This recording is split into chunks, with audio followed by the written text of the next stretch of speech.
한국은 이미 독자 개발로 세계 시장을 뒤흔들 준비가 끝났습니다. 이건 루머가 아니라 팩트입니다. 중국조차 경계하기 시작한 한국의 신흥 군사력. 어떤 충격적 결말을 불러올지 지금부터 함께 보시죠. 안녕하세요. 저는 샤오리엔이라고 합니다. 중국 안후이성에서 태어나 어릴 때부터 군사 관련 분야에 관심이 많았습니다.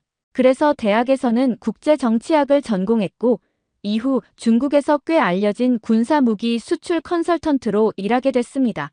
제가 하는 일은 주로 중국 내 기업이 개발하거나 보유한 무기 시스템을 해외에 홍보하고 수출 계약을 이끌어내는 것입니다.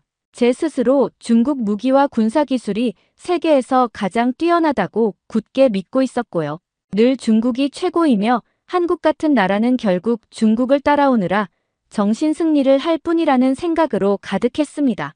중국 안에서도 한국의 군사력이나 기술력을 대단하다고 진심으로 여기는 사람들을 보면 저는 항상 그들이 착각 속에서 살고 있다고 주장했습니다. 그런데 요즘 들어 예전과 달리 해외 매체에서 한국 관련 소식이 부쩍 쏟아지고 제가 일하는 무기 수출 컨설팅 업계에서조차 한국 이야기가 계속 오르내리는 걸 보며 아주 당혹스러운 기분이 들었습니다. 최근 일이었습니다.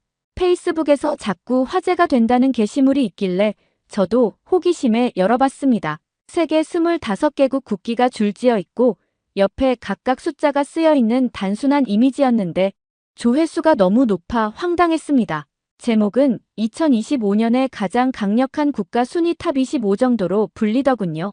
뭐 그런 거야 늘 비슷한 순위가 많으니 대수롭지 않게 넘기려 했습니다. 어차피 세계 최강은 미국, 그 뒤 러시아, 그리고 우리 중국이 3위라는 건 정설이니까요. 그런데 그 다음에 눈에 띄는 게 인도에 이어 대한민국이라는 5글자였습니다. 한국이 5위라니 처음에는 이걸 믿어야 하나 싶더군요. 우리 중국이 미국, 러시아와 어깨를 나란히 하는 건 너무 당연하고 인도야 워낙 인구가 많으니 병력에서 압도적 우세가 있으니 그렇다 쳐도 어떻게 한국이 그 뒤를 잇는단 말입니까? 그 게시물이 다름 아닌 글로벌 파이어 파워 GFP라는 미국 내권이 있는 군사력 평가 기관에서 발표한 2025년 세계 군사력 순위라 하니 더 믿기 어려웠습니다. GFP는 매년 140개 이상의 국가 군사력을 점수화해 발표하는 것으로 유명합니다. 저는 그 사실을 물론 알고 있었지만 설마 한국이 5위까지 올라왔으리라고는 상상도 하지 못했습니다.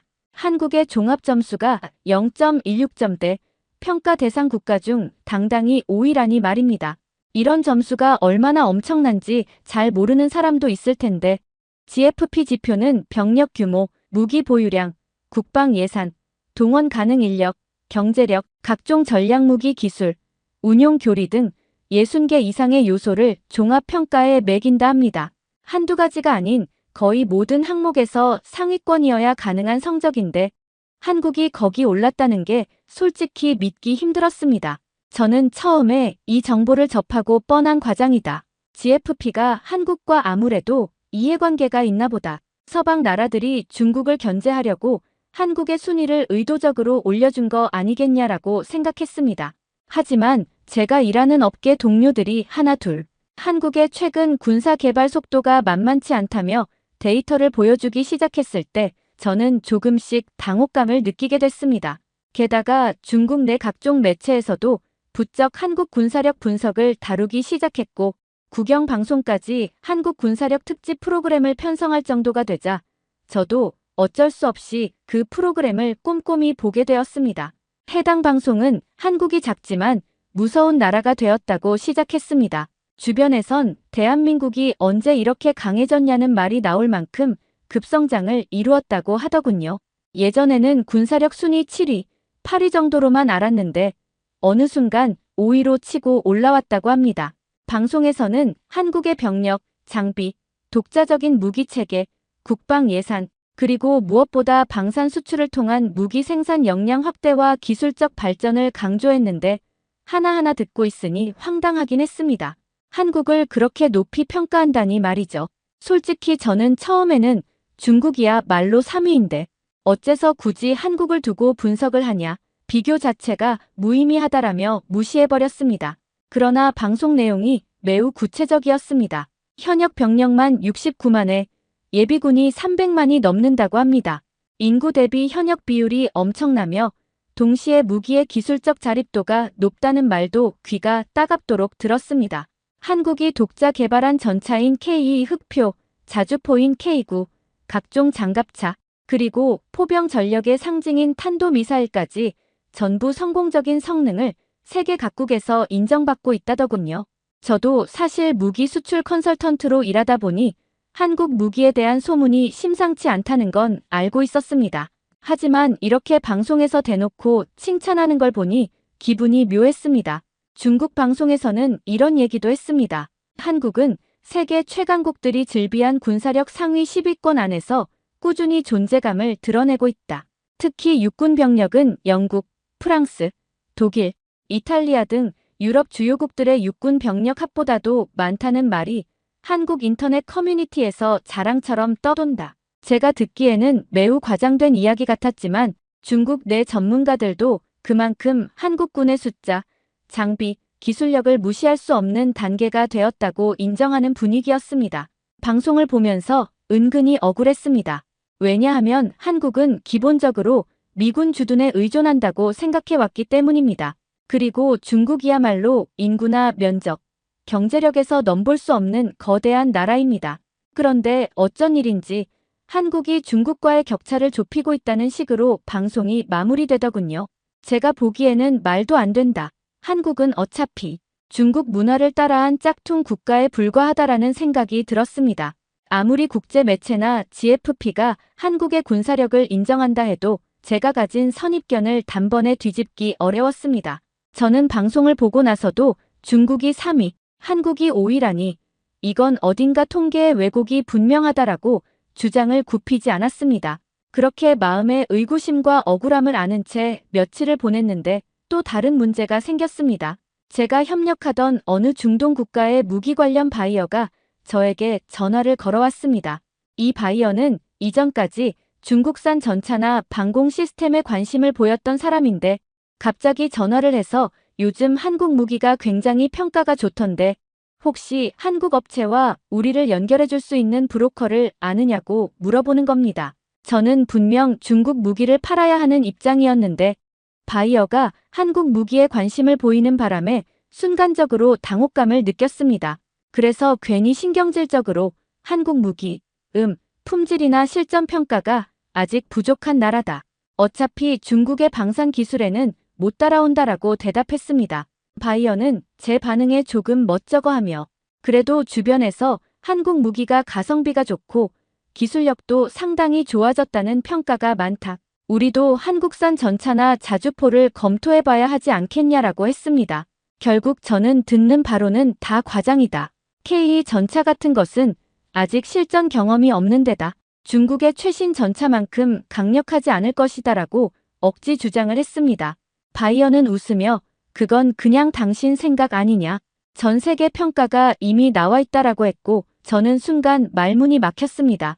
하지만 끝까지 인정하고 싶지 않았기에 한국이 아무리 떠들어봤자 결국은 중국의 기술을 흉내내고 미국이 뒤에서 지원해주니 가능해 보이는 것일 뿐이라며 제 논리를 굽히지 않았습니다. 바이어는 고개를 끄덕이더니 일단 전화를 끊었고 저는 내심 식은땀을 흘리며 자존심만 세운 꼴이 돼버렸습니다. 그로부터 얼마 뒤 저는 중국 베이징에서 열린 국제방산 세미나에 참석하게 됐습니다. 전 세계 여러 방산 관계자가 모이는 자리였고 한국 업체 관계자들도 대거 참석했습니다. 저는 처음부터 한국 대표들이 오는 것 자체를 못마땅하게 생각했습니다. 이 조그만 나라가 감히 어디서라는 마음이었습니다. 그런데 막상 세미나장에 들어서자 폴란드, 노르웨이, 호주 이런 다양한 국가의 대표들이 한국 부스에 몰려가서 상담받고 있는 광경을 목격했습니다. 저는 옆에서 그 장면을 보고 한숨이 나왔습니다. 대체 왜 이렇게 한국 무기에 열광하는 걸까? 한국 업체 담당자들은 자신들의 무기 성능을 시연하는 각종 영상 자료와 수치를 제시하며 이미 실전 테스트와 해외 운용 사례가 있다고 설명했습니다. K2 전차, K9 자주포, 천궁 미사일 등의 이름이 계속 오르내렸고 심지어 몇몇 나라는 추가 구매 의향을 드러내고 있었습니다. 저는 호기심 반, 분노 반으로 한국 부스 가까이 가서 어떤 이야기를 하는지 엿들었습니다. 그때 마침 폴란드 측 장교로 보이는 사람이 한국 측 인사에게 우리는 K2 전차와 K9 자주포가 이미 폴란드군에 배치되어 뛰어난 가동률을 보여준다고 생각한다. 향후 더 많은 수량을 주문하거나 추가 파생형 계약을 맺을 수도 있을 것 같다라고 말했습니다.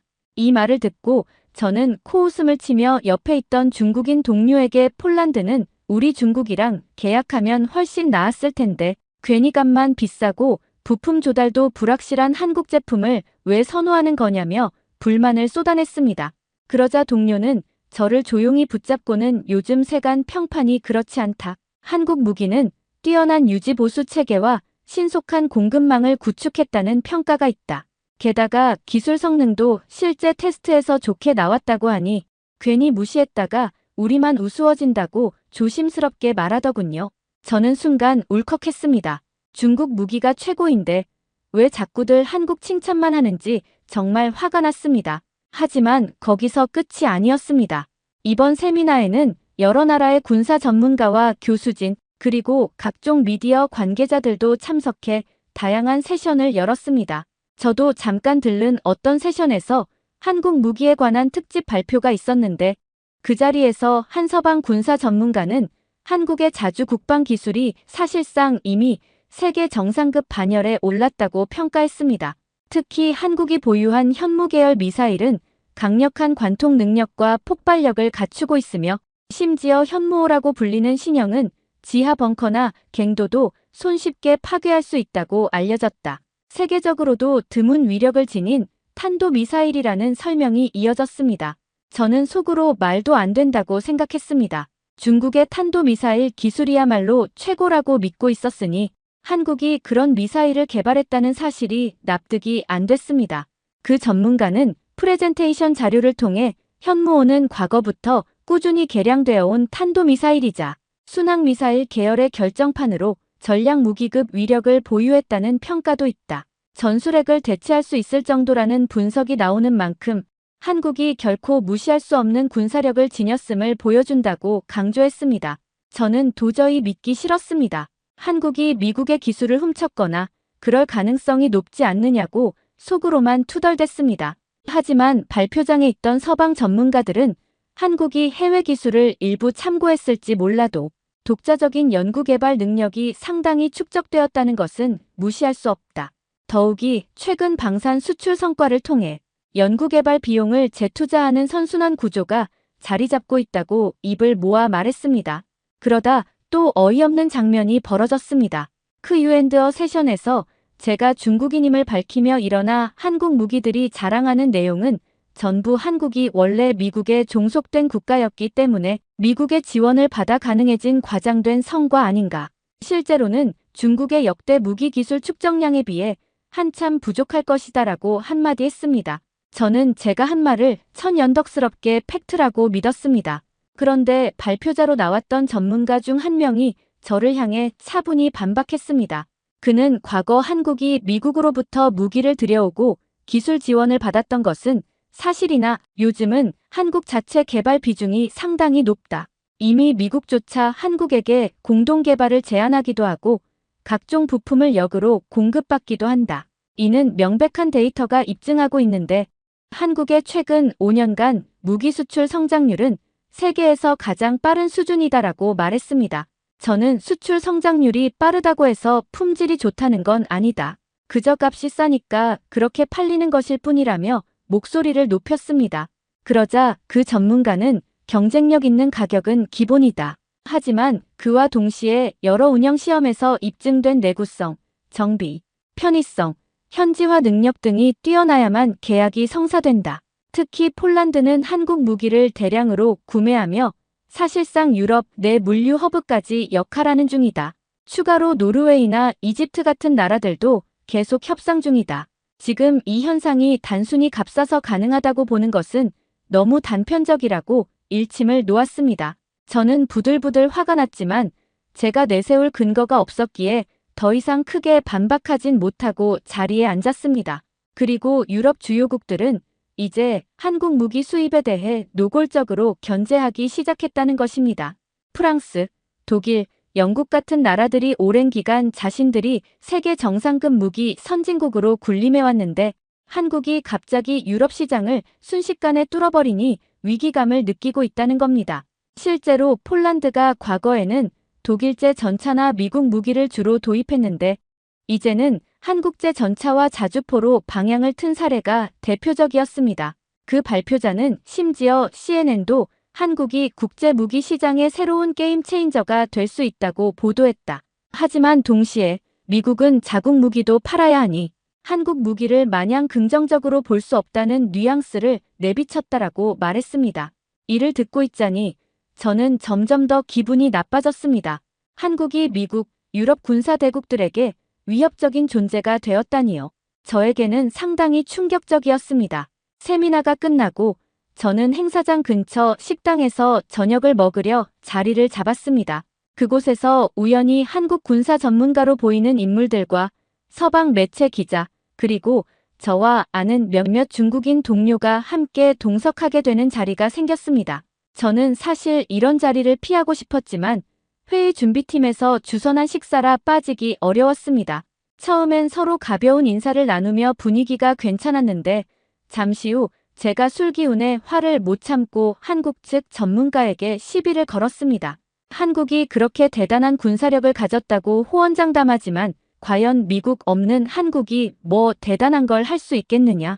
모든 기술과 정보가 미국에서 온 거 아닌가라고 비꼬는 말을 했습니다. 한국 전문가라는 사람은 당황하기보다는 자문냉정하게 물론 미국과의 오랜 군사동맹을 통해 많은 협력을 해온 건 사실이다. 그러나 최근 들어 한국은 독자 무기 개발에 성공하면서 이미 세계 시장에서 인정받고 있다. 이런 추세라면 수십 년 안에 한국은 또 다른 군사기술 강국이 될 수 있다라고 말했습니다. 저는 바로 반박했습니다. 말이 좋아 독자 무기 개발이지. 결국 다 외국 기술을 복제한 거다. 중국과 달리 내들은 역사가 짧잖아. 중국은 수천 년에 걸쳐 전쟁 기술을 발전시켜왔다. 그래도 한국 무기가 중국 무기보다 우수하다는 식의 주장은 황당하다라고요. 그때 서방 기자가 끼어들어 최근 데이터와 해외 운영 성과를 보면 한국 무기가 중국 무기에 비해 낮다고 단정할 근거는 없다. 오히려 국제 마켓에서 한국 쪽이 신뢰도를 더 얻고 있다는 지표도 있다. 게다가 한국은 미국과 협력 관계이니 기술적 보안과 품질 관리를 높은 수준으로 유지하기도 쉽다라고 거들었습니다. 저는 자존심이 상해 얼굴이 달아올랐습니다. 그건 단지 중국을 견제하기 위해 서방이 한국을 부추기는 거다. 우리 중국이 워낙 크고 강하니까 질투하는 것이고 한국은 그냥 꼭두각시일 뿐이다라고 억지를 부렸습니다. 순간 한국 전문가가 뭔가 문서를 꺼내 보이며 제가 말한 주장에 반박했습니다. 그는 이건 최근 국제학술지에 실린 논문과 뉴스 기사들이다. 한국의 자주 국방 프로젝트에서 국산화 비중이 점점 더 높아지고 있고 부품부터 완성 무기까지 점차 독립적으로 생산하는 체계를 확립해 나가는 중이다. 물론 아직 미국의 지원이나 협력 없이 불가능한 영역도 존재하지만 한국이 전부 미국에게 의존한다고 단정 짓는 건 상당히 왜곡된 시각이다라고 설명했습니다. 저는 그 논문 제목들을 흘끗 봤는데 전부 영어로 된 것이라 읽기도 짜증나고 또 뭔가 제가 반박하기에는 구체적인 근거들이 제시되어 있어 말문이 막혔습니다. 그러나 기세만은 꺾이지 않고 나는 그런 자료 못 믿겠다. 애초에 한국은 중국이 만들어 놓은 문화며 기술을 베끼고 발전시킨 나라다. 군사 기술도 마찬가지다라고 계속 우겼습니다. 그러자 서방 기자가 코웃음을 치면서 지금 중국이야말로 해외 기술과 아이디어를 카피하는 사례가 많지 않느냐. 왜 자기들만 모르는 채 하느냐라고 받아치는 겁니다. 저는 순간 욱해서 중국이야말로 세계의 중심이다. 한국과 비교 자체가 안 된다. 서방이 이상하게 한국을 띄워주고 있을 뿐이라고 목소리를 높였습니다. 식당 분위기가 일순간 싸늘해졌고 동료 중국인들이 제 팔을 잡아당기며 진정하라고 했습니다. 그날 밤 저는 술 기운에 잔뜩 씩씩거리며 숙소로 돌아왔습니다. 머릿속은 온통 한국이 우리 중국을 넘본다니 말이 안 된다. 다들 무슨 착각을 하는 거야 라는 생각뿐이었습니다. 그리고 동시에 제 직업적 불안감도 스멀스멀 올라왔습니다. 무기 수출 컨설턴트로서 이 흐름을 무시하다가는 제가 맡은 여러 프로젝트가 줄줄이 무산될 수도 있겠다는 위기감이 생긴 겁니다. 실제로 중동이나 유럽 바이어들이 한국 쪽 무기를 계속 알아보고 있으니 중국 무기의 시장 점유율이 점점 깎일 수도 있으니 말이죠. 며칠 뒤 세미나가 끝나고 중국으로 돌아온 저는 언론에서 또다시 한국 군사력 특집 보도를 내보내는 걸 보게 됐습니다. 주제는 한국이 어쩌다가 세계 5위 군사력이 됐는가였습니다. 거기서도 역시 한국의 방산 수출 급성장, 독자 무기 개발, AI 기반 전투체계 도입 가능성 등을 긍정적으로 다루더군요. 심지어 중국 방송에서도 한국을 주시하며 한국의 군사력을 긴급 분석하는 움직임이 있다라는 멘트가 흘러나왔습니다. 저는 보도 내용을 시큰둥하게 흘려들었지만 점점 이 이야기가 중국 곳곳에서 들린다는 사실이 짜증스러웠습니다. 어째서 갑자기 한국이 우리의 경계 대상으로 급부상하는가?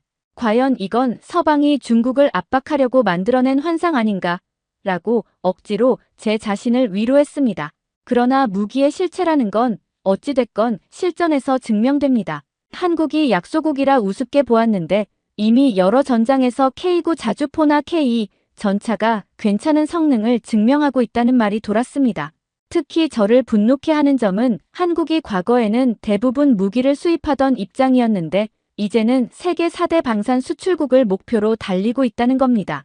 2025년 1분기 기준 수출 실적도 어마어마하다고 들었습니다. 일각에서는 한국의 방산업계가 앞으로 5년 안에 세계 시장을 뒤흔들 만한 잠재력을 지녔다며 강력하게 전망합니다. 저나 제 주변 중국인들은 인정하기 싫어도 고객사들이 한국산 무기에 대한 관심을 숨기지 않고 있다는 걸 보면 부인하기도 어렵습니다.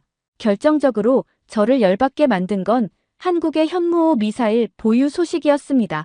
지하 깊숙이 숨어있는 벙커나 갱도를 관통해 초토화할 위력을 지닌 데다가 폭발력도 기존 탄도미사일과 비교가 안 될 정도라고 합니다.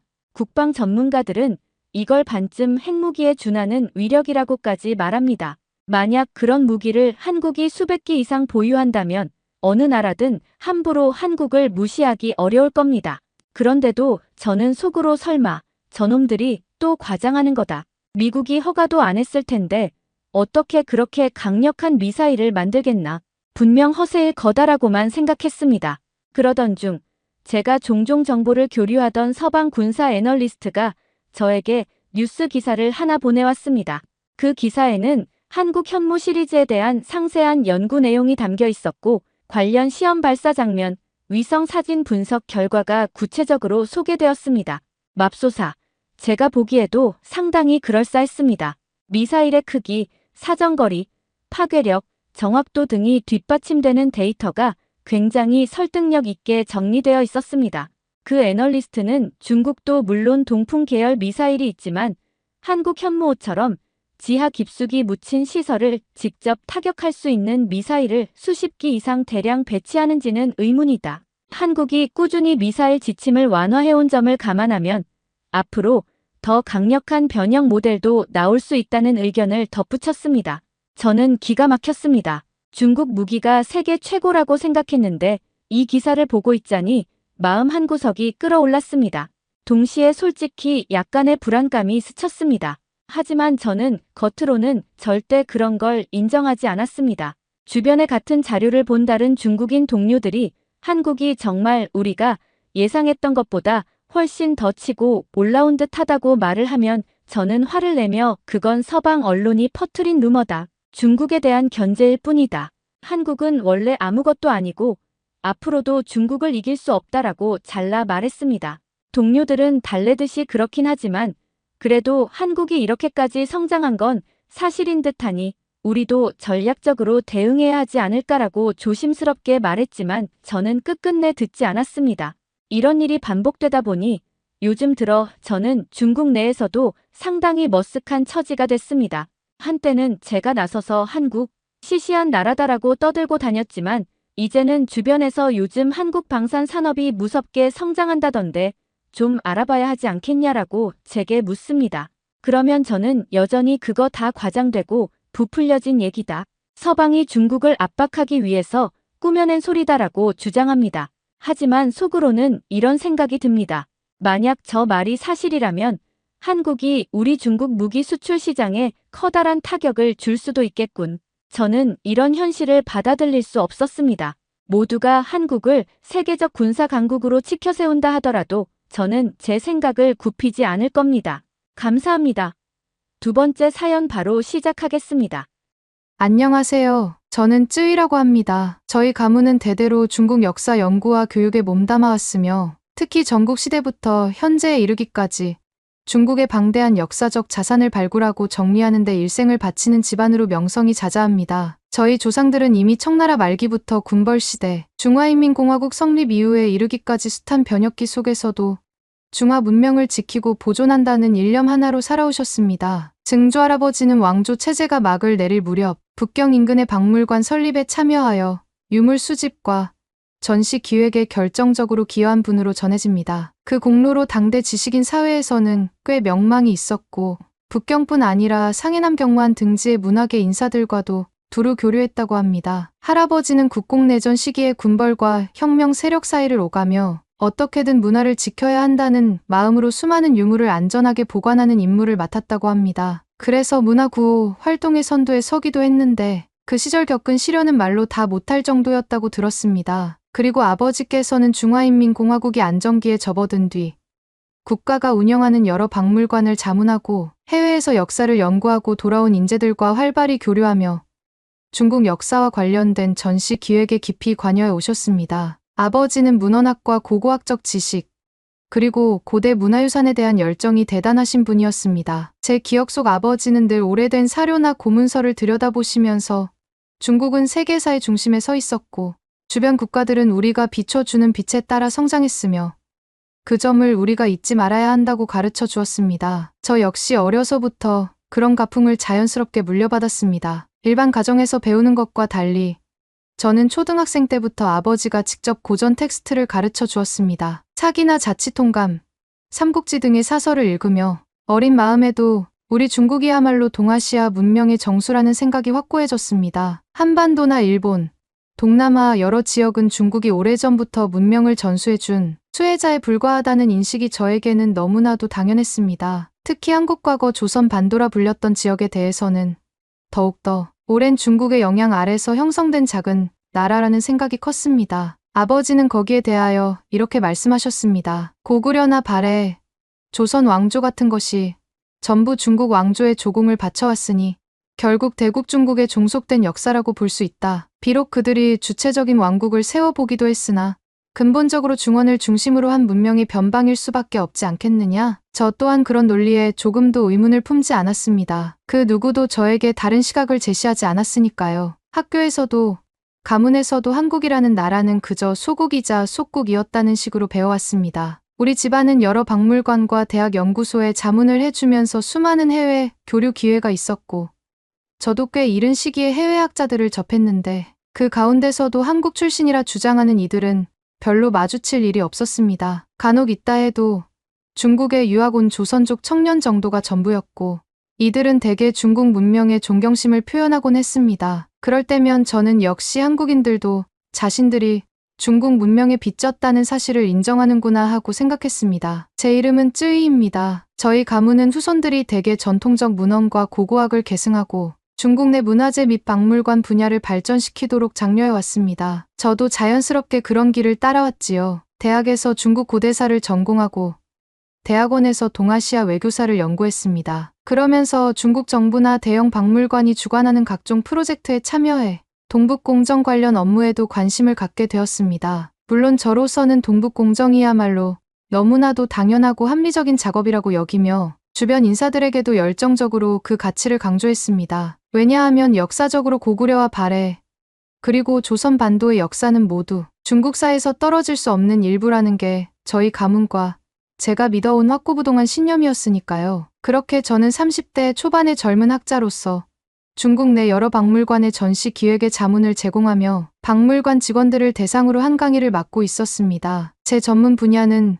고대 동북 지역과 한반도, 그리고 중원 왕조의 외교 관계사였는데 저는 거기서 한반도가 사실상 독립적으로 존재했던 시기는 거의 없었다고 배웠습니다. 그래서 제가 하는 강의 내용은 대략 이런 식이었습니다. 한반도의 과거 국가들은 중국 왕조의 조공을 바치고 문자와 제도를 수용했으며 사실상 중국 문명권에 속해 있었습니다. 현대 한국의 문화와 사회 제도 역시 중국에서 파생된 것이지 독자적 창조물로 보기 어렵습니다. 이런 주장을 할 때마다 중국의 박물관 관계자들이나 학생들은 큰 이질감 없이 제 설명을 수긍했습니다. 종종 해박하다며 저를 칭찬해 주기도 했습니다. 저는 점점 더 확신에 차서 한국은 중국의 속국이었다라는 이야기를 공고히 굳혀갔습니다. 그러던 어느 날 예상치 못한 소식이 저에게 전해졌습니다. 영국 국립박물관에서 연락이 온 것입니다. 그 내용인즉슨 동아시아 역사전을 대대적으로 준비 중인데 한국 고대 왕국들 특히 고구려와 발해의 문화유산과 미술사적 의미를 다룰 예정이니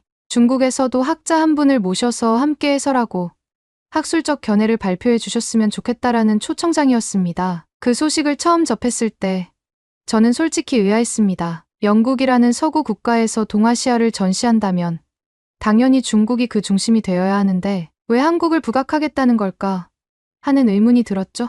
더구나 고구려 발해 같은 주제는 동북공정에서도 핵심 쟁점으로 꼽히는데 제가 그 현장에서 중국의 입장을 대변하면 혹시라도 외국 학자들과 충돌이 생기진 않을까 하는 걱정도 스쳤습니다. 그러나 동시에 이건 국제적 무대에서 중국의 역사관을 알릴 절호의 기회라고 생각했습니다. 이왕이면 내가 가서 한국이 어떻게 중국의 역사에 속해 있는지 잘 설명해 줘야겠군. 영국 측이나 한국 측이 편향된 전시를 하려고 한다면 내가 바로잡아 주어야 하지 않겠나. 저는 바로 초청에 응하겠다는 답장을 보냈습니다. 박물관 측은 곧바로 환영의 메시지를 보내왔고 저는 출국 준비를 서둘렀습니다. 앞서 말했듯이 저희 가문은 오래전부터 해외 교류에 익숙했지만 저는 직접 영국 땅을 밟아본 적은 없었습니다. 그래서 이번 여행이 약간은 설렜고 한편으로는 내가 중국의 위험을 보여주고 와야겠다는 각오로 가득 차 있었습니다. 그리고 마침내 비행기 표와 관련 서류가 다 준비되었을 때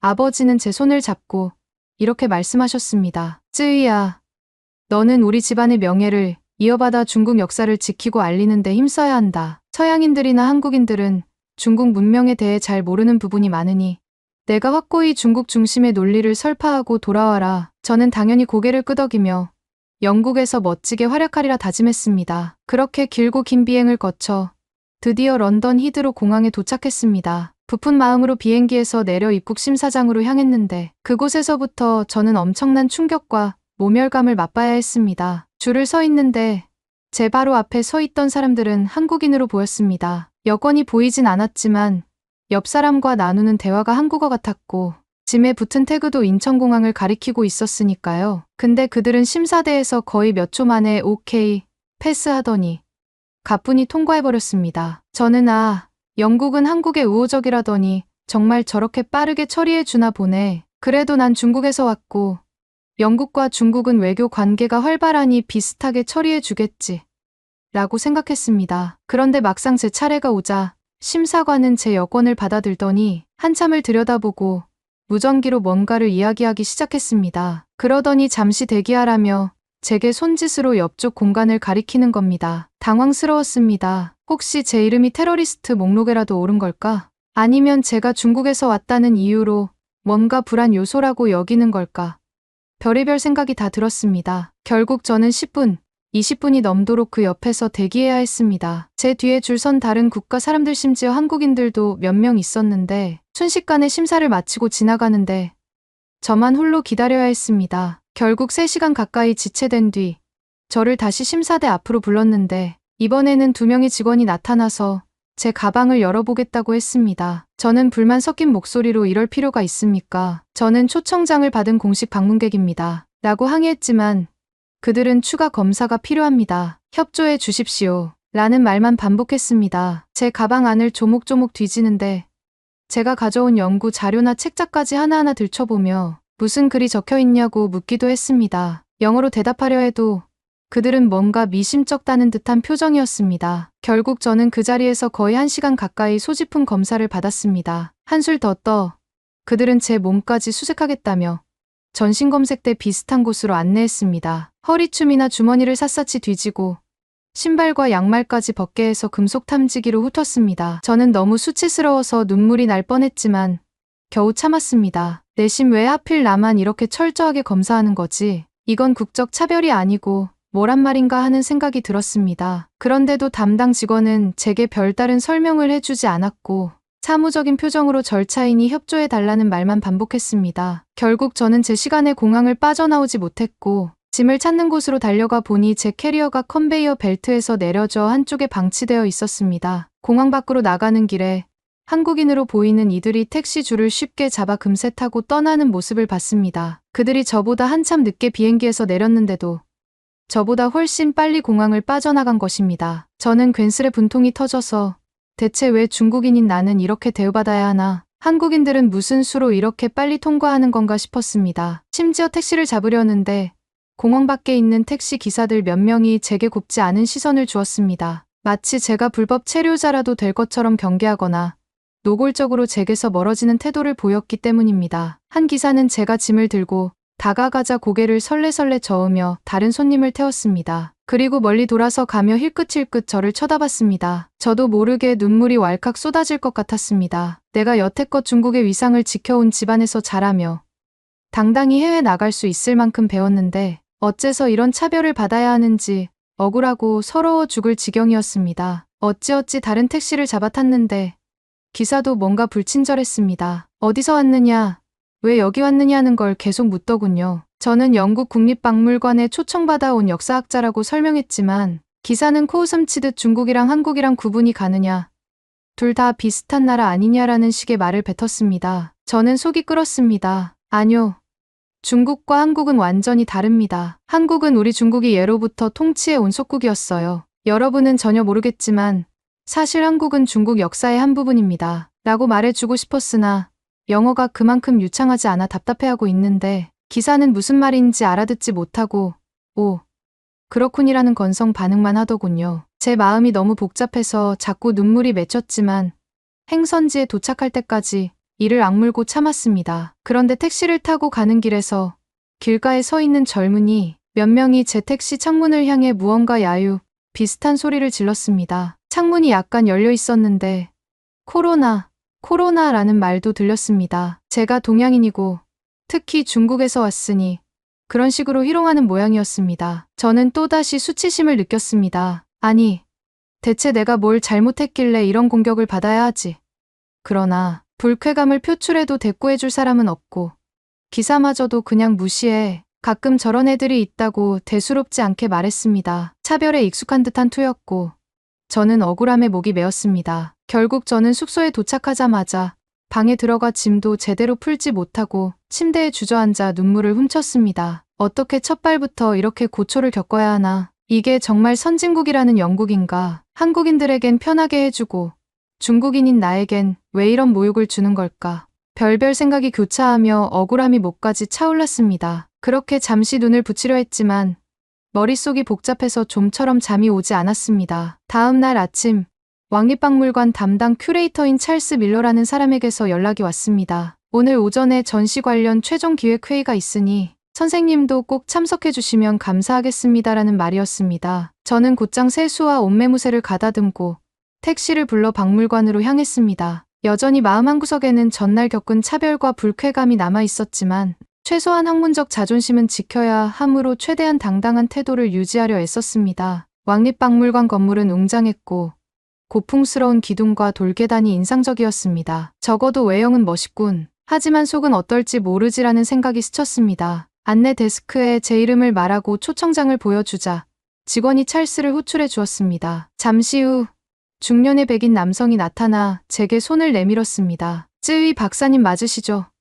저는 찰스 밀러입니다. 만나 뵙게 돼서 기쁩니다. 저도 악수를 건네고 싶었지만 어젯밤 당한 일들이 자꾸 떠올라서 살짝 딱딱한 표정이 되었을 겁니다. 찰스는 저를 회의실로 안내하면서 영국에 오느라 피곤하지 않았냐고 물었지만 저는 아주 피곤했어요라고 짧게만 답했습니다. 그리고 속으로 이들은 한국인들은 마치 귀빈처럼 여긴다면서 왜 나 같은 중국인에겐 이런 불친절과 경계심을 보일까라는 분노가 사그라들지 않았습니다. 회의실에는 이미 여러 사람이 모여 있었습니다. 사라 우드라는 여성 큐레이터, 독일 출신의 동아시아사 연구자 마르쿠스 호프만, 한국계 영국인이라고 소개받은 김서영, 일본 고고학 전공자, 그리고 몇몇 박물관 직원들이 테이블을 둘러싸고 앉아 있었습니다. 찰스는 저를 가리키며 이분이 바로 중국의 쯔위 박사님이십니다. 동북공정 분야 등에서 활약해 오셨고 중국 내 여러 박물관에 자문을 주시는 학자라고 알고 있습니다. 저는 간단히 인사를 건넸지만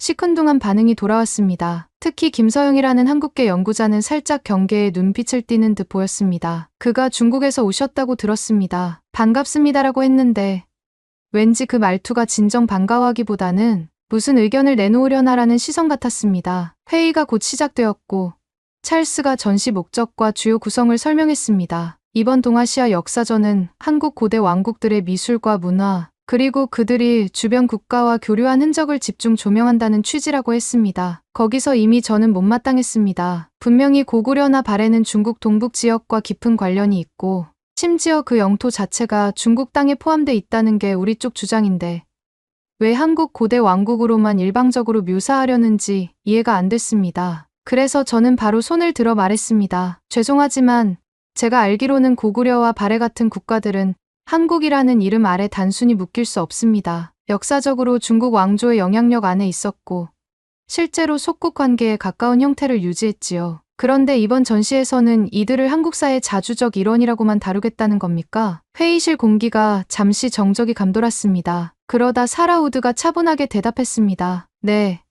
고구려나 발해가 중국 동북 지역에 걸쳐 있었지만 국제학계에서는 대체로 이들이 한반도와 밀접하며 고구려를 계승해 발해가 성립했다고 보는 시각이 우세합니다. 그리고 그들이 수당 등 중원 왕조와 외교 전쟁 등을 벌인 기록이 매우 풍부하기 때문에 단순한 속국이라고만 보기는 어렵습니다. 저는 속에서 화가 치밀었습니다. 단순한 속국이라고 볼 수 없다는 건 결국 독립국가라는 건가?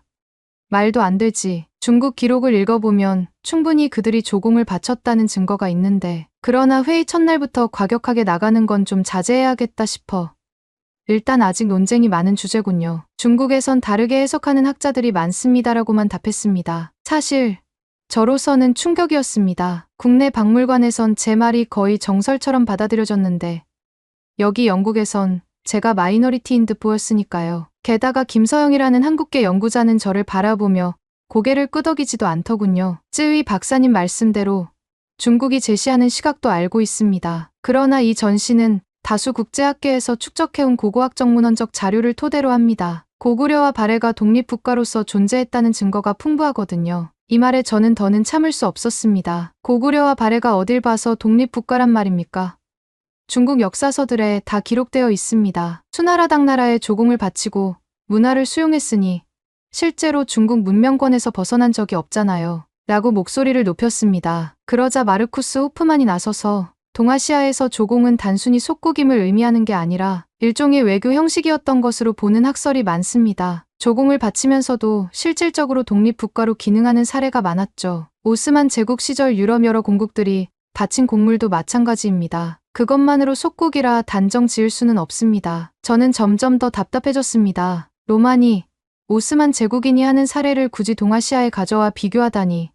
말도 안 되잖아. 싶었지만 회의실 분위기상 제가 계속 강경하게 말하기에는 껄끄러웠습니다. 결국 그날 회의는 약 2시간 만에 끝났는데 전반적인 결론은 이미 전시 방향은 정해져 있으니 중국 측 관점도 일부 소개하되 전체 구성은 한국 고대사를 자주적으로 조명하는 흐름을 유지한다였습니다. 저는 속으로 아니 이건 처음부터 한국 편으로 다 정해놓고 중국 측 의견은 형식적으로만 듣겠다는 거잖아라고 분개했습니다. 회의가 파하고 저는 엘리베이터 앞에서 김서영 연구자와 마주쳤습니다. 그는 웃는 표정으로 중국에서 이 전시를 어떻게 바라보실지 궁금했는데 확실히 동북공정 관점과 차이가 크네요라고 했습니다. 저는 차이가 아니라 역사를 왜곡하면 안 된다고 봅니다. 한국은 본래 중국의 속국이었습니다. 한국인들이 모르는 건지 왜곡하는 건지 모르겠지만 이건 정설입니다라고 목소리를 높였죠. 그러자 김서영은 제발 그렇게 단정하지 마시고 실제 고구려 발해가 독립 왕조였다는 사료들을 살펴보시면 좋겠습니다라는 식으로 답하며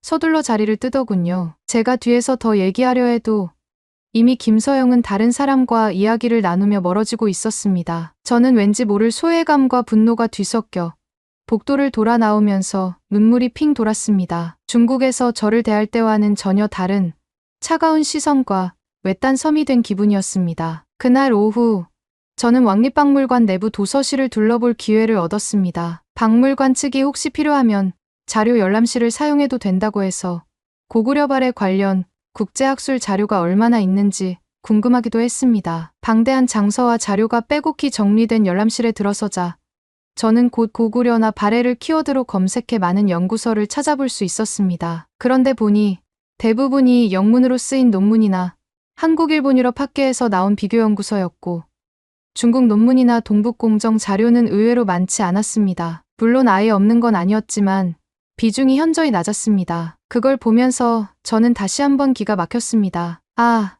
이 박물관은 애초부터 중국 쪽 연구를 저평가하거나 아니면 일부러 무시하는 건 아닐까 하는 의심이 생겼습니다. 그래도 저는 혹시나 하고 그런 자료들을 펼쳐보았습니다. 특히 한국에서 출간한 삼국사기 영문 번역본과 고구려 발해 고분벽화에 대한 유네스코 등재 보고서, 그리고 고고학 발굴 결과를 정리한 사진집 등을 훑어봤습니다. 거기에 담긴 내용은 저에게 꽤 낯설었습니다. 제가 중국에서 익힌 서술과는 전혀 달랐거든요. 고구려가 몇 번의 전쟁에서 수나라나 당나라의 대군을 물리쳤고 외교 관계도 독자적으로 수행했으며 발해가 고구려를 계승한 나라라고 대놓고 천명했다는 대목이 여러 차례 등장했습니다. 그리고 흥미롭게도 한국 쪽에선 발해의 역사를 남북국 시대라는 개념으로 파악한다는 내용이 보였습니다. 즉 신라가 한반도 남부를 통치하고 발해가 북부와 만주 일대를 통치하여 한반도에 두 개의 왕국이 공존했다는 식의 설명입니다. 전 이 설명을 예전부터 얼핏 듣기는 했지만 중국 내에서는 발해가 궁극적으로 중국 소수민족 왕조였다고 보는 시각이 우세했기에 대수롭지 않게 넘겼습니다. 그런데 국제학계에서는 이 한국식 남북국 개념에도 상당한 지지를 보내는 듯 보였습니다. 유럽과 미국 쪽 일부 학자들도 발해를 고구려 계승 국가로 인정하는 논문을 많이 써놨더군요. 저는 이 책들을 훑다 보니 자꾸 짜증이 올라왔습니다. 이 사람들은 왜 이렇게 무분별하게 한국 편을 들고 중국의 주장을 무시하는 걸까? 제가 봐서는 중국이 보유한 사료도 많고 중국 측 논리도 굉장히 튼튼한데 여기서는 하나도 반영이 안 되어 있는 것처럼 보였습니다. 저는 결국 책상을 세게 치며 속으로 욕지거리를 뱉고 말았습니다. 말도 안 돼. 고구려든 발해든 다 중국 것이고 한국은 그저 속국이었을 뿐이야. 라고 혼잣말을 하다 보니 주변에서 도서관 직원이 흠칫 놀라 저를 쳐다보았습니다. 제가 그 직원을 향해 중국어 자료는 어디 있습니까? 동북공정 관련 서적은 분명 있을 텐데요?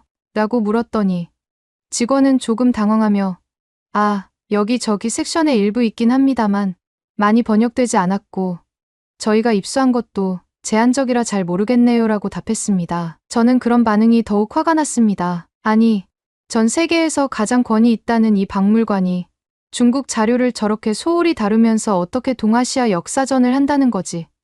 지금 전시 자체가 편향적이라는 증거 아니냐. 저는 환멸감에 빠져 몇 권만 대충 살펴보고 도서실을 나왔습니다. 복도를 걷는데 마침 사라 우드와 마주쳤습니다. 그녀는 제 표정을 보더니 무언가 마음에 안 드셨나요? 라며 말을 걸었습니다. 저는 애써 침착한 척 하려 했지만 속에서 끓는 감정이 제어가 안 됐습니다. 도서실에 한국 쪽 책이나 서양학자 논문만 잔뜩 있던데 중국의 관점 자료는 적더군요. 이 전시가 처음부터 한국 편을 드는 것 아닌가 싶습니다. 사라는 살짝 미간을 찌푸리더니 그렇지 않습니다. 단지 국제적으로 검증된 연구가 한국사 중심 자료에서 많이 나오다 보니 그걸 우선적으로 확보한 겁니다. 중국 자료도 가능하면 모으려 했는데 번역본이 부족해서 어려움이 있었습니다라고 답하더군요. 저는 더 말다툼해봐야 결론이 나지 않을 것 같아 알겠습니다 하고 돌아섰습니다. 머릿속에는 온통 왜 영국이 한국의 편애를 보이는가라는 의문이 떠나지 않았습니다. 그리고 곧 제가 지낸 첫날의 공항 경험까지 겹쳐지면서 영국은 중국인을 싫어하나? 혹시 한국인들이 영국에 로비를 해서 이렇게 역사 왜곡을 주도하는 건 아닌가? 하는 음모론적인 생각까지 머리를 스치고 지나갔습니다. 며칠이 흘러 전시 개막 일주일 전이 되었습니다. 박물관 측은 내부 점검을 목적으로 시범 해설회를 준비했습니다. 주요 기자들과 박물관 관계자, 그리고 몇몇 초청학자들을 불러 전시 준비 상황을 보여주고 피드백을 받으려는 자리였습니다. 저도 중국 대표 해설자로서 잠깐 발표 시간을 부여받았습니다. 그날 전시홀 한편에는 고구려 벽화 복제본과 발의 유물, 그리고 신라백제의 금관이나 토기 등이 전시될 예정이었습니다. 저는 전시홀 곳곳을 둘러보며 도무지 이해가 안 가는 부분이 많았습니다. 예컨대 고구려 벽화 설명 패널에 이렇게 적혀 있었습니다. 고구려는 수당을 상대로 여러 차례 전쟁에서 승리를 거두었고 만주 일대와 한반도, 북부를 중심으로 독자적 문화를 꽃피운 강국이었다. 이들 벽화는 고구려인의 예술 감각과 자부심을 잘 보여준다. 저는 그걸 읽고 참을 수가 없었습니다. 만주 일대라니 지금의 중국 동북 지방을 말하는 건데 왜 독자적이라 말하는 거지? 분명히 조공 바쳤다니까 하는 생각이 들었지요. 그래서 해설 패널을 제작하고 있던 영국인 직원에게 다가가 아니, 이거 설명이 잘못된 것 같아요. 고구려는 중국 왕조에 종속된 나라였다고 덧붙여야 합니다. 라고 말했습니다. 그런데 그 직원은 난처한 듯 웃으면서 이건 박물관이 학자들과 협의해 확정한 텍스트라 지금 고칠 수 없습니다라고 잘라 말했습니다. 화가 치민 저는 결국 시범해설회에서 분명히 제 주장을 펼쳐야겠다고 결심했습니다. 그래서 발표 시간이 오자 저는 사람들이 지켜보는 앞에서 프레젠테이션 자료를 띄우고 중국어와 서툰 영어를 섞어가며 이렇게 설명했습니다. 중국의 오랜 역사 속에서 한반도는 늘 대국 중국에 종속되고 의존해 왔습니다. 고구려나 발해 같은 나라도 실제로는 중국의 영토 안에 존재했고 조공 관계가 이를 증명합니다. 따라서 이번 전시에서 고구려를 독자적 강국으로만 묘사하는 것은 균형을 잃은 서술입니다. 한국은 전통적으로 중국의 속국이었음을 인지해야 합니다. 제가 이렇게 강경하게 나가니 행사장 분위기가 순식간에 얼어붙었습니다. 몇몇 영국인 기자들이 당황스러운 표정으로 노트에 뭔가를 적었고 김서영은 고개를 흔들더니 손을 들고 반론하기 시작했습니다. 중국 사료에도 고구려는 이민족이며 여러 전투에서 승리를 거둔 기록이 명확합니다. 발해 역시 고구려를 계승했다는 국서를 보냈고 심지어 당나라와 때로는 대등한 관계로 교류했던 사실이 있습니다. 속국 관계로만 볼 수 없는 수많은 증거가 국제학계에 축적되어 있습니다. 저는 지지 않고 그런 건 모두 중국이 대인배라서 잠시 인정해준 것뿐이죠. 실제로는 속국 아니고 뭡니까? 전쟁이 있었다 한들 근본적으로 중국은 이 지역을 늘 통치해왔습니다. 한국이 감히 독자 문화를 꽃피울 수 있겠습니까? 라고 목소리를 높였습니다. 그 말에 영국 기자 중 한 명이 손을 들고 질문을 던졌습니다. 쯔위 박사님, 말씀하신 속국이라는 개념이 현대적으로는 주권이나 독립성의 부재를 뜻합니다. 그러나 과거 동아시아 조공 체계에서 조공국이라도 실질적으로 독립 외교와 문화를 유지한 사례가 많지 않았나요? 전 그 말을 듣고 또 화가 났습니다. 왜 모두들 한국 편을 들까?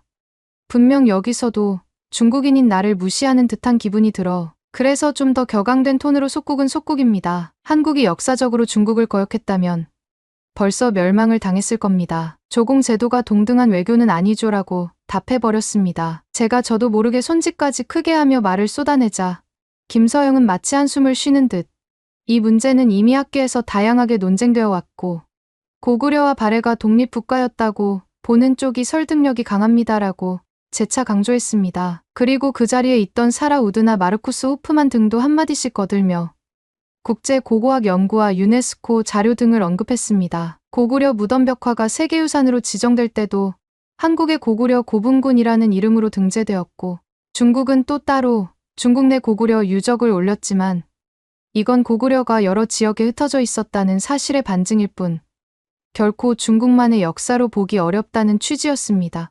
저는 20분 가까이 벌어진 문답 속에서 사실상 모두 대하나로 싸우는 형국이었습니다. 아무도 제 편을 들어주지 않았고 저는 그게 너무 모욕적으로 느껴져 결국 시범 해설회가 끝나자마자 자리를 박차고 나와 버렸습니다. 동시에 영국은 끝까지 한국 편만 드는구나. 이건 불공정한 전시다. 내가 뭘 해도 먹히지 않겠구나 하는 절망감이 몰려왔습니다. 그렇게 행사장에서 뛰쳐나오다시피 건물을 나서는데 어떤 젊은 영국인 학생 무리와 스쳤습니다. 한 명이 차이니즈라고 묻길래 제가 예, 그렇습니다라고 영어로 답하자 그들은 희죽대며 뭔가 수근거렸습니다. 그리고는 코로나 같은 단어를 중얼거리고 고개를 돌리며 킥킥대는 모습이 눈에 띄었습니다. 저는 또 다시 수치심에 울컥했지만 꾹 참고 근처 공원 벤치에 가 앉았습니다. 자꾸 눈물이 흐르려 해서 소매로 닦아냈습니다. 이틀 전 공항에서 당한 수모가 떠오르고 영국이라는 나라는 왜 이리 중국인을 무시하는지,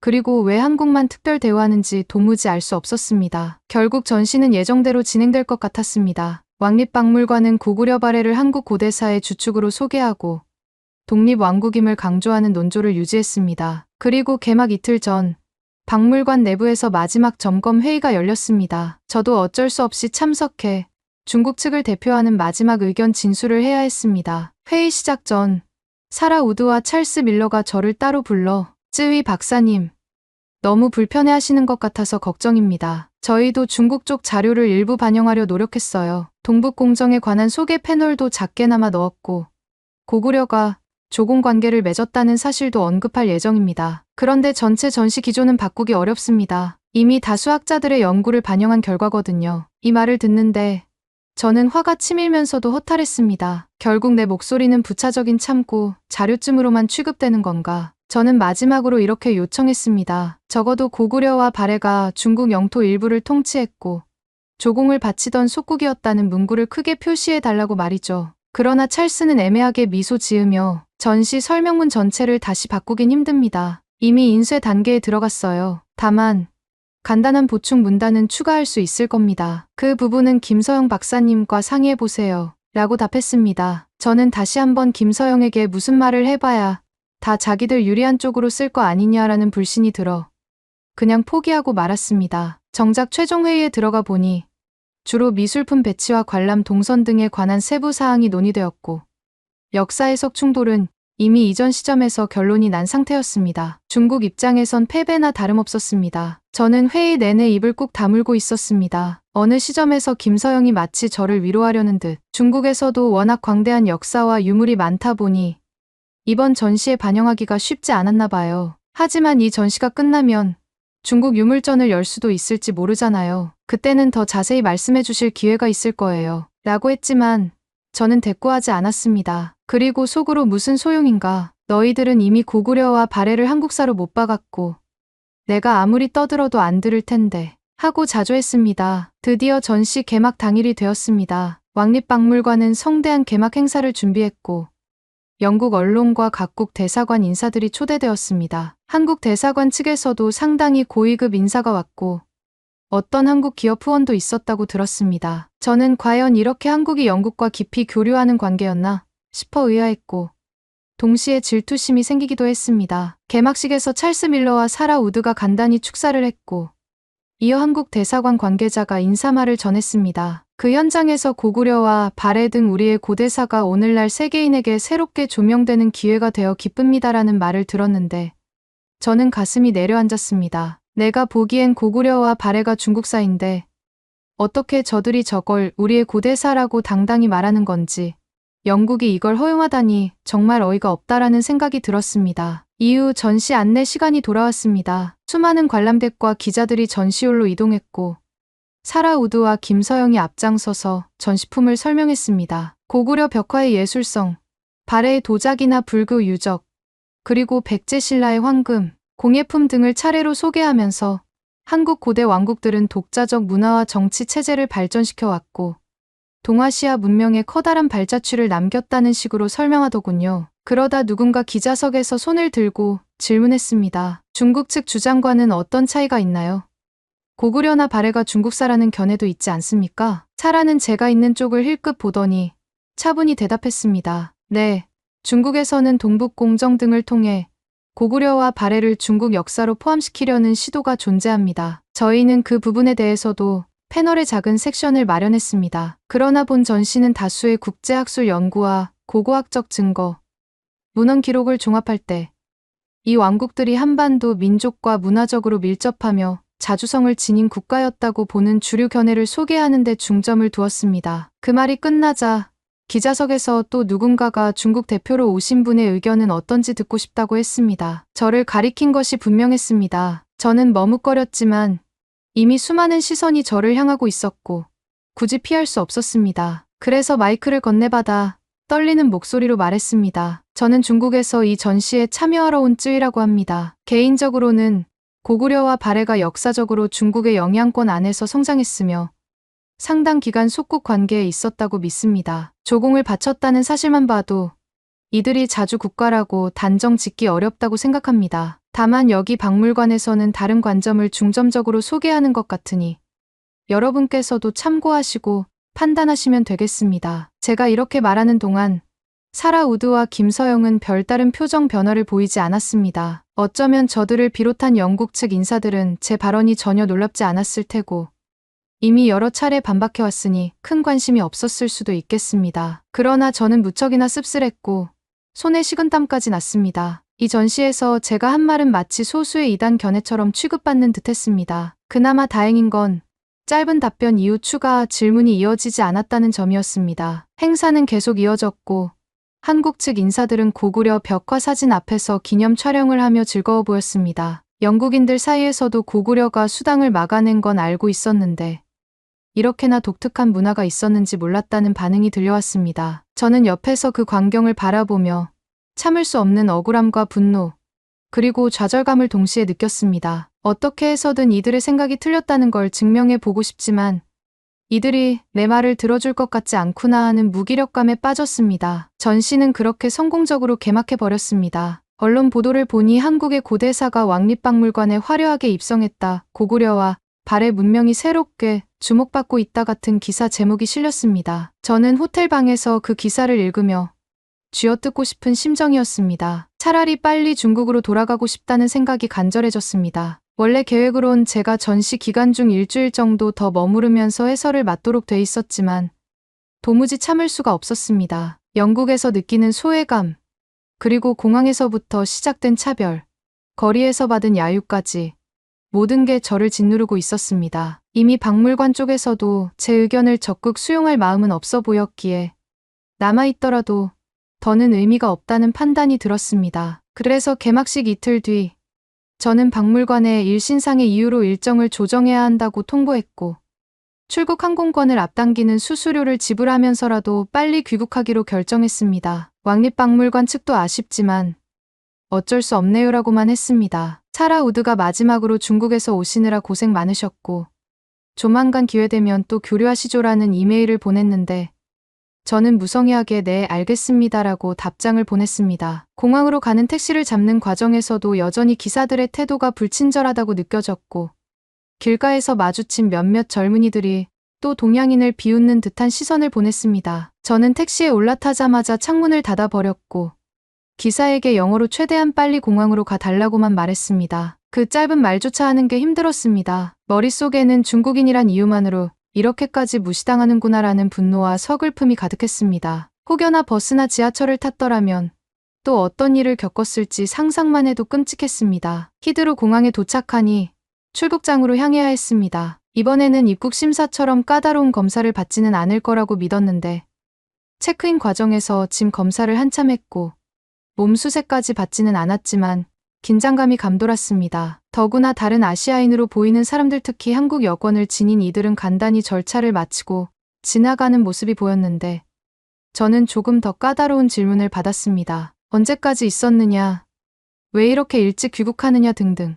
그들이 한국인들에겐 별 말을 하지 않는 이유가 뭔지 저는 끝까지 알 수 없었지만 어쨌든 차별감은 여전했습니다. 창가에 앉아 대기하며 눈물을 훔쳤습니다. 한국인들은 고구려와 발해를 자기네 것이라 우기며 즐거워하고 이 영국인들은 그걸 받아들이고 중국인인 나는 공항부터 시종일관 무시와 야유를 받고 세상이 너무 불공평하다. 비행기 탑승 시간이 다가오자 저는 아무런 미련 없이 영국을 떠나고 싶다는 마음뿐이었습니다. 결국 비행기에 올라 자리에 앉았는데 이륙 전 안내 방송이 나올 때까지도 제 마음은 편치 않았습니다. 창밖으로 영국 땅이 서서히 멀어지는 걸 보면서 저는 마음속으로 몇 번이나 되뇌었습니다. 나는 한국이 중국 속국이었다는 확신을 절대 버리지 않을 것이다. 고구려와 발해 역시 모두 중국사에 포함된다고 끝까지 주장할 것이다. 영국에서 무슨 말을 듣든 어차피 내가 본 모든 사료가 증명해주지 않느냐. 이런 생각을 하는 동안 저도 모르게 눈물이 흘렀습니다. 억울함 때문이기도 했고 분노 때문이기도 했습니다. 제가 중국에서 누리던 자부심과 존중을 이곳에서는 전혀 받지 못했기 때문이었습니다. 공항 검색대에서부터 시내 택시, 박물관에서의 토론, 거리에서의 야유 소리까지 모든 것이 저를 짓밟고 지나간 것만 같았습니다. 중국에 돌아온 뒤 저는 주변 동료 학자들과 가족들에게 영국에서 겪은 일을 털어놓았습니다. 모두가 한 목소리로 분노해 줬습니다. 뭐라고요? 한국인들은 그냥 통과시키면서 당신 집만 그렇게 뒤지고 몸수세까지 했단 말입니까? 말도 안 되네요. 역시 서양인들은 아시아인을 차별하더니 한국에는 우호적이고 중국은 견제하려는 거겠죠. 이런 반응을 들으니 그나마 위로가 됐습니다. 그리고 박물관 전시에 대해서도 영국이 철저히 한국 편에 서서 역사 왜곡을 조장하고 있군요. 고구려 발해가 어딜 봐서 한국 겁니까? 중국 땅에 있었으면 당연히 중국사죠.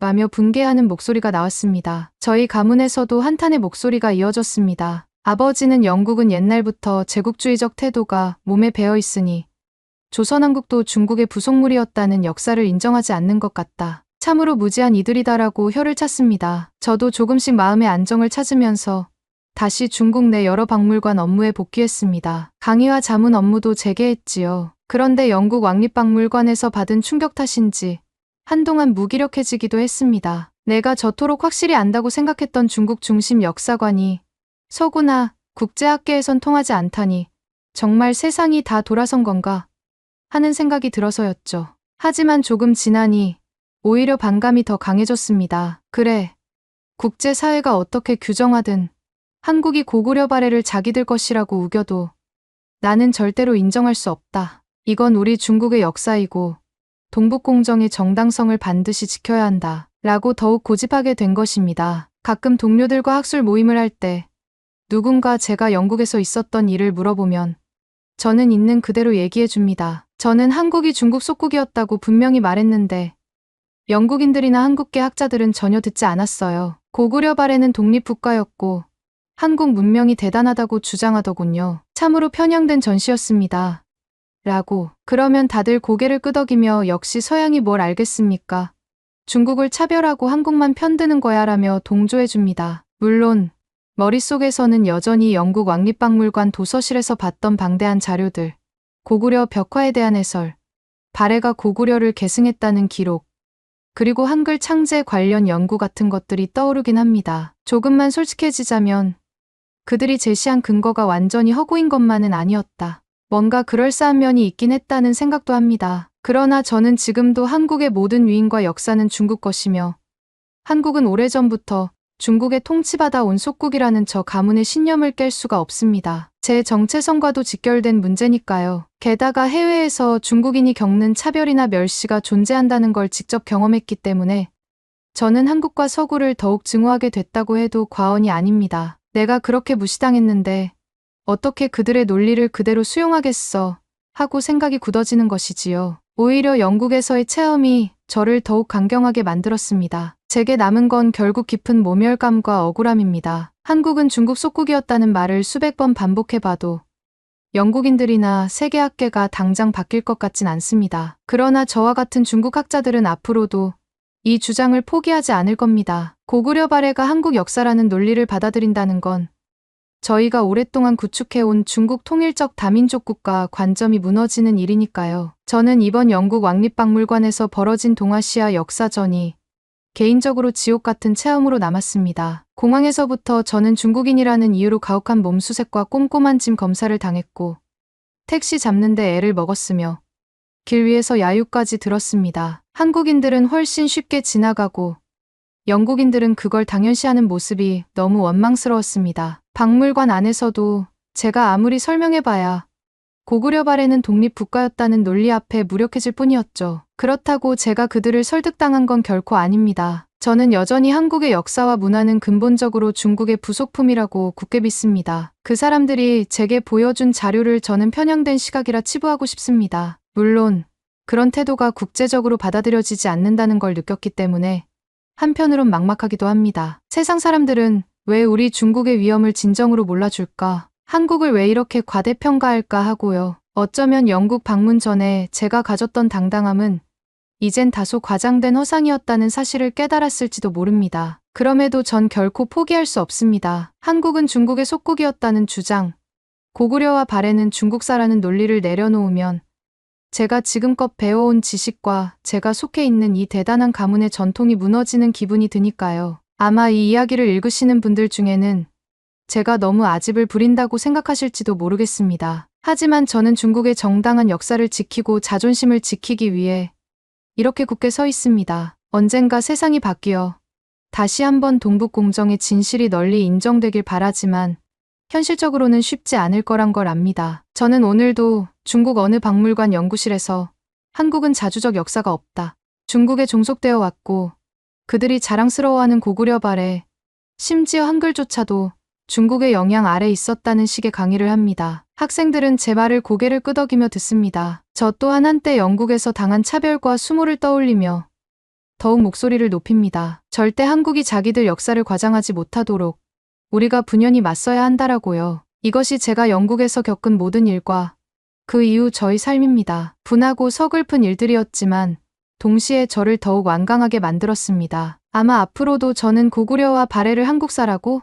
라는 의문을 품고 국제사회와 맞서 싸울 것입니다. 그들의 잘못된 편견에 굴복하고 싶지 않습니다. 어떤 이는 제가 편견 덩어리라 할 수도 있겠지만 저는 제가 믿는 대의를 위해 끝까지 외칠 겁니다. 그러니 혹여 이 글을 읽고 계신 분이 계시다면 제 입장도 조금은 이해해 주셨으면 합니다. 저는 중국에서 태어나 평생을 중국 문명 우위론을 배우고 연구해 온 사람입니다. 해외에 나가보니 제게는 상상도 못할 벽이 존재했고 한국이란 나라에 대한 전 세계의 시각도 사뭇 달랐습니다. 그러나 그들이 그렇게 본다고 해서 제가 평생 지켜온 믿음을 바꿀 수는 없습니다. 그래서 저는 이 이야기를 통해 쓸쓸하지만 진솔하게 고백합니다. 영국에 도착하자마자 저는 철저히 차별을 당했고 한국인들은 우대받는 듯 보였으며 왕립박물관에서의 전시도 고구려 발해가 한국사라는 쪽으로 치우쳐 있었습니다. 저는 끝까지 한국은 중국 속국이었다라고 외쳤으나 그 누구도 저를 지지하지 않았습니다. 참으로 외롭고 눈물 나는 시간이었습니다. 하지만